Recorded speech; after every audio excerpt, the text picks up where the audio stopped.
Oi, gente! Hoje vamos falar sobre trabalho. O trabalho é uma coisa que pode ser realizada sempre por uma força. E o que é força, a gente já estudou com muito carinho. Então, se vocês ainda não estudaram, voltem e assistam os vídeos de forças. Mas vamos para o trabalho. A gente vai representar o trabalho com uma letrinha grega chamada tau. Eu gosto de desenhar ele desse jeito, mas tem gente que desenha ele assim. Mas é a mesma ideia, tá bom? E em alguns lugares vocês também podem encontrar ele como W, que seria tipo trabalho, work em inglês, né? Então é tudo a mesma coisa, tá? Não se preocupem. Então qual é a ideia? O trabalho é a energia transferida ou transformada, dependendo da situação, através de uma força. Então, por exemplo, de onde vem essa energia? No nosso caso, eu diria que vem da comida que a gente come, né? A gente come a comida para que a gente tenha energia para realizar os trabalhos do nosso dia a dia, né? Pra gente poder, por exemplo, poder puxar uma cordinha e arrastar um bloquinho, coisa que a gente faz o tempo inteiro, né? Então, vamos lá. Imaginem que você é este belíssimo bonequinho de palito aqui. Você tá segurando um fio que tá preso em um bloquinho. E você quer arrastar ele até aqui. Olha que desenho, assim, super movimento. Só de você olhar, você consegue entender o que tá acontecendo. Então, o tanto de força que você precisa fazer, aliás, o tanto de energia que você vai gastar fazendo a mesma força, vai depender da direção para onde você faz essa força. Se você tentar puxar ele mais para cima do que para frente, você vai gastar uma energia muito diferente para arrastar do que se você puxar direto para frente, certo? Então, para onde você está puxando, comparado com para onde você quer levar, isso vai ter diferença no trabalho que a sua força está realizando, certo? Então, como é que a gente vai calcular esse trabalho?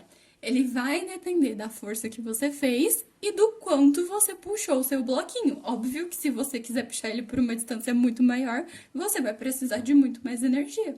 E se você fizer uma força muito maior, você também vai precisar de muito mais energia. Então, o trabalho basicamente vai depender dessas três coisas. Então, o trabalho vai ser igual à força, vezes o deslocamento, vezes o cosseno do θ, que basicamente vai ser este θ aqui, que, em outras palavras, é o ângulo formado entre a força e o deslocamento. O trabalho é medido em Joule, unidade de medida no sistema internacional, é a mesma unidade de medida de energia. Isso é igual à força, que é em newtons, vezes o deslocamento, que é em metros, e o θ é um ângulo θ, enfim. E cosseno não tem unidade de medida, né? Então, tanto faz se você pensar o θ em radianos ou em graus, o cosseno dele tem sempre o mesmo valor, então você pode pensar do jeito que você quiser. Mas no sistema internacional a gente usa radianos. Enfim, uma curiosidade que eu trouxe para vocês aqui nessa, caso não tenha dado para entender, isso é uma tentativa de asterisco que traz vocês para esse cantinho. Então eu quis falar para vocês só reforçar a ideia de transformação de unidades através das fórmulas, que basicamente é uma análise dimensional. É, o Joule é a mesma coisa que Newton vezes metro, certo? Porém, nem sempre aparece a unidade de medida Joule, apesar dela estar no sistema internacional e ser, em tese, que seria mais usada. Às vezes aparece erg, e erg é a mesma coisa que dina vezes centímetro. Centímetro é uma unidade de medida de deslocamento e dina é uma unidade de medida de força. E isso a gente consegue manipular. Outra opção que também aparece é quilowatt-hora. Quilowatt-hora também é uma medida de energia de trabalho. Também dá para ser transformado para joule. É uma potência multiplicado pelo tempo. Mas eu vou deixar para falar mais sobre ele na aula de potência, então aguentem um pouquinho. Outra coisa que também pode aparecer para trabalho, para energia, é o elétron-volt, que basicamente é uma carga elétrica multiplicada por um potencial elétrico, ou uma diferença de potencial elétrico, que eu também vou deixar para falar mais para frente na elétrica. Então fiquem tranquilos. Vamos voltar e falar sobre o θ agora. Esse θ tem alguns valores que são marcantes nos nossos exercícios. Principalmente, o que vai aparecer? Esses três, o roxinho, o verdinho e o laranjinha. Quando a força e o deslocamento apontam na mesma direção e no mesmo sentido, entre eles existe nada de ângulo, né? 0 graus entre eles. E o valor do cosseno de zero é 1. Outra situação marcante é quando eles estão perpendiculares. Então, um está na horizontal e o outro na vertical, por exemplo. Quando eles são perpendiculares, o ângulo entre eles é 90 graus. E cosseno de 90 graus é igual a zero. Então, quando eles são perpendiculares, não tem trabalho sendo realizado. E a última situação é quando eles são, a gente costuma chamar de antiparalelos, que é quando um aponta para um sentido e o outro aponta para o sentido oposto. Nesse caso, o ângulo entre eles é 180 graus e o cosseno de 180 graus é menos 1. Mas tomem muito cuidado, porque essa fórmula só vale se a gente estiver falando de uma força que tem sempre o mesmo valor, uma força que seja constante, que não mude ao longo da trajetória, ao longo do caminho, puxando ali, cada hora ele faz uma força diferente. Se cada hora ele faz uma força diferente, a gente não pode usar essa fórmula. E daí o que a gente faz? E se a força não for constante, o que a gente precisa? A gente precisa de um gráfico de força por deslocamento. E aí, a gente vai ter uma linha desse gráfico, que pode ser qualquer coisa, normalmente é reta, né?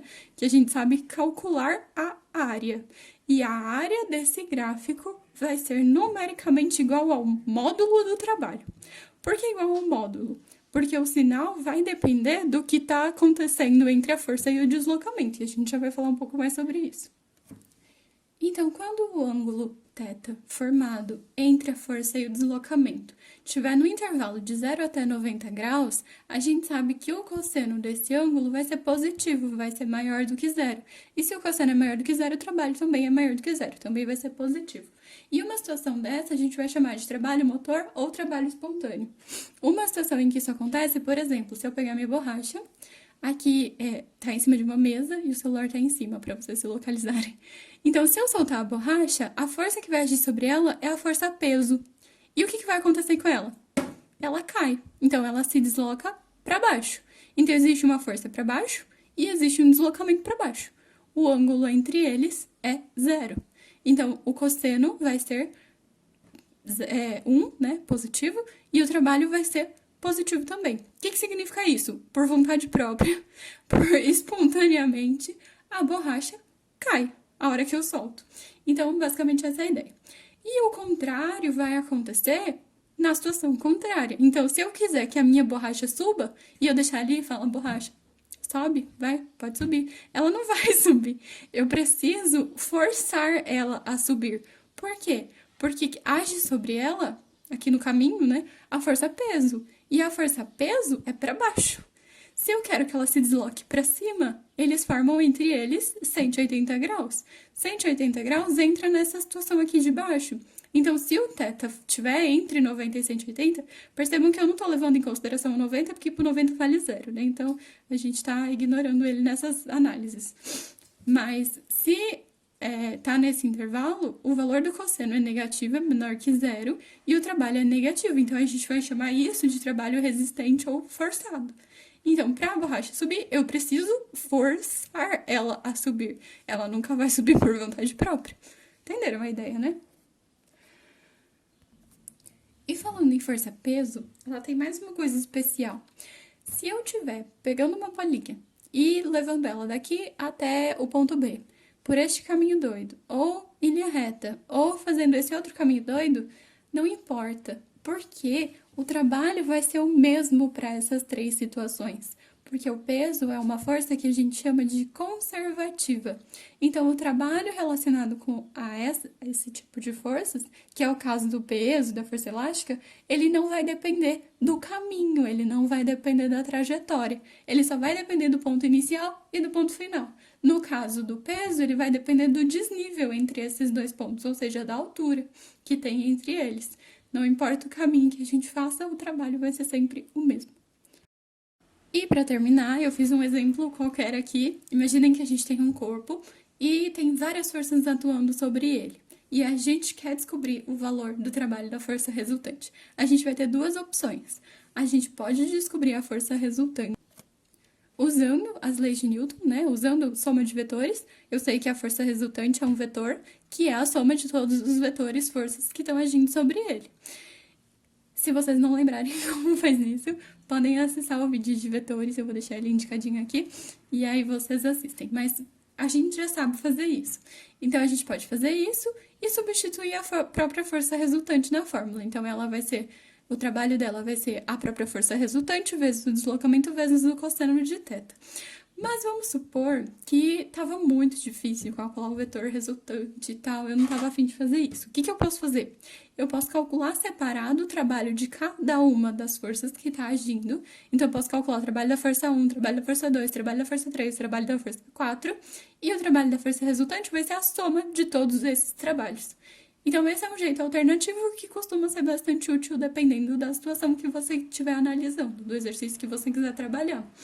Então, o trabalho da força resultante tem 2 caminhos e você escolhe o que você achar que vai ser mais fácil.